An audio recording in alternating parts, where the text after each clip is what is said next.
So class, let's take an example. An example of a school. For example, if a teacher has to teach all the students of a class, of school, there are how many students? Let's say 200 students. 200 students.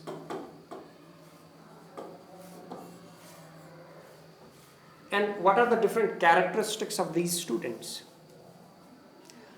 Different age, Different class. different Class. capacity. I have no idea about class now, okay? Different habits, okay? If you want to say habits, fine, no problem. Background, right? Knowledge,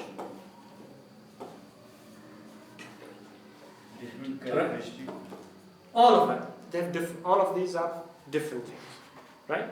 Yes. So there is a differentiation of these 200 students, and if I want to teach them, if I want to make them learn, can I put them all in one class and then start teaching? No. Yeah, I can, why not? But what will happen? Additional. I have to take into account the needs of each student separately. Right? I can bring all 200 students in a classroom and I can start from ABCD. You will also learn ABCD again.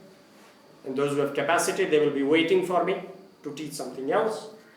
And if I teach too fast, then those who are poor, those who are of, let's say, age 9, 10, they will not be able to understand. So what will happen? The effectiveness, the efficiency will be almost zero. Right? There will be no efficiency. It's not going to be efficient. I will not be able to give the best. Right? There is another thing. What I can do is, if I have to teach 200 students, rather than bringing them all in one class, I can call Sunday one student, Monday another student, Tuesday another student, Thursday or Wednesday is holiday, Thursday another student, Friday another student. If I keep on bringing these students each day one student, what will happen? I'll be able to teach them, but what will happen? Long time. Once in a year or one. So one student will get one day in a year. That means that student will learn. I will not be able to teach what I need to teach. Right? It will take I don't know how many years before he or she completes school. Right? So it will be a very slow process. One is to bring everybody together and teach everybody. The other one is Separately. to take One by one. one at a time and teach them. In the first case it was not efficient. In the second case it was too slow. That is also not a good idea. But rather than that, what I will do?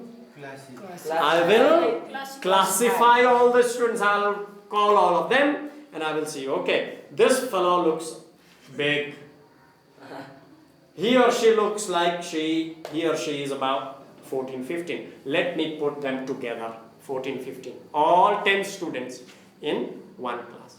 And then some other students.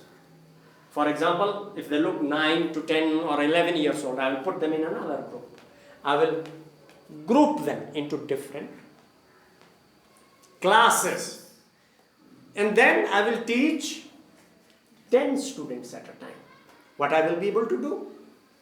I will be able to deliver more with the students of similar age, similar capacity. Right?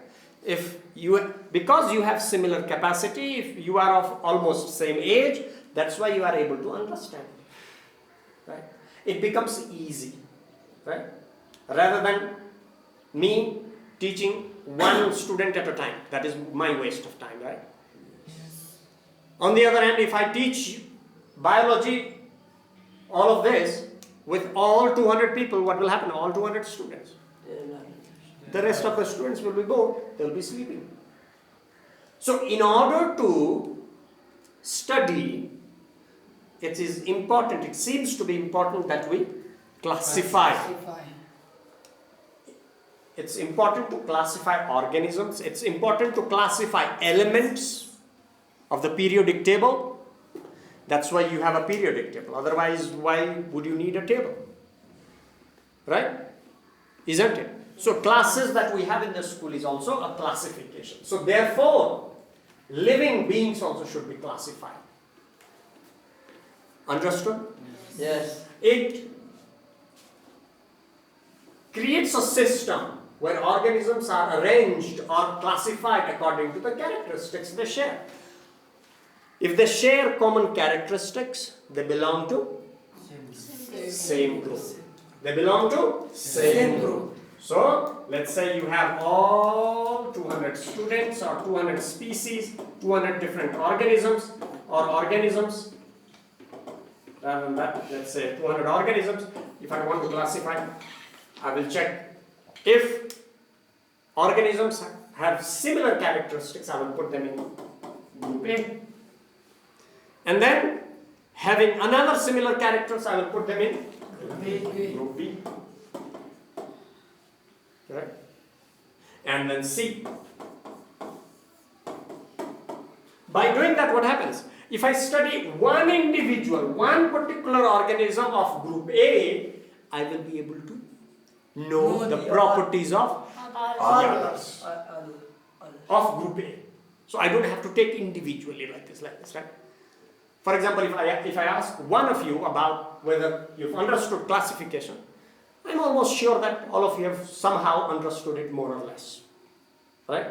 If none of you have understood, that means if I ask somebody and he says, oh no, I have not understood, then I have an idea, okay, maybe none of them are understanding, right?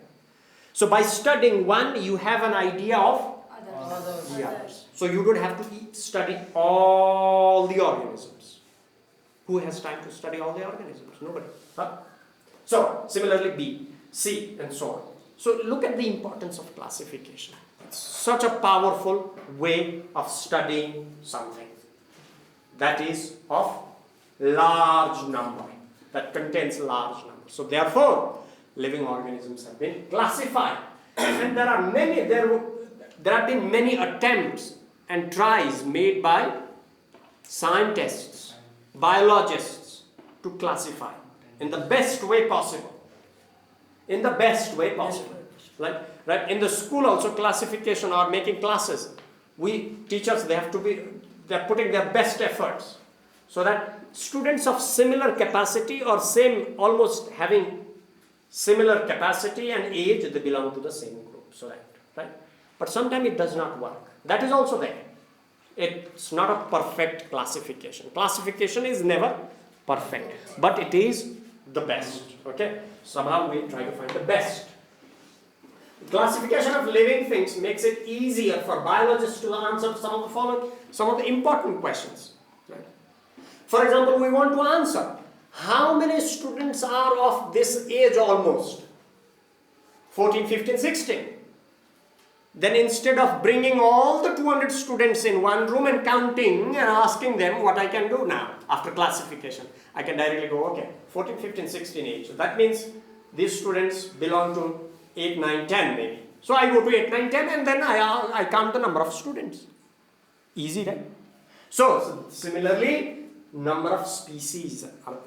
We can count the number of species. How many different or how many organisms belong to a particular group. That is possible, right? Similarly, how many different types of groups are there?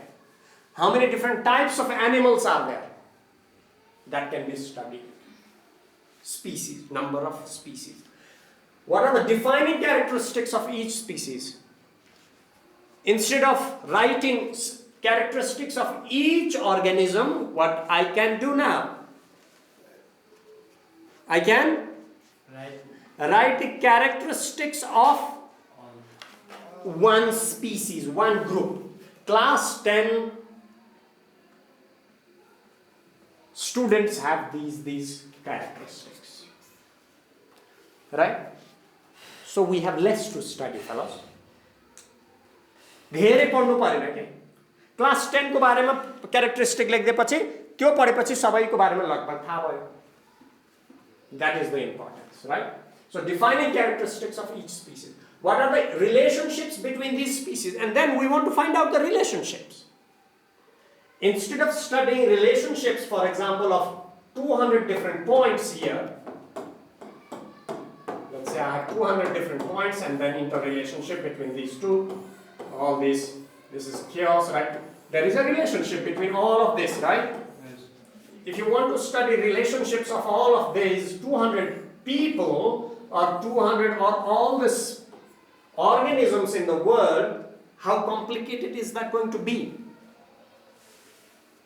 सबै organismहरुको relationship पढ्नु पर्यो भने कति complicated छ? Highly complicated. एउटा गाईको र अर्को गाईको बारेमा पढेको छ interrelationship. फेरि एउटा घोडा र हात्तीको बारेमा पढेको छ. How long? It's going to be like you will have a book which is of almost this house size of this house. You will never be able to finish. But instead of that, what we do is we study relationships between, we divide or we classify all the organisms into different groups, right? Right? Yes. And then we study their relationships. So, how many relationships? Simple, right? Now, we have simplified this network. Now, instead of studying this, we can study this. This is much more simpler. Isn't it? Yes. Instead of studying characteristics of Ghanshyam, this fellow, that, I can study overall characteristics of a class, and then I will be able to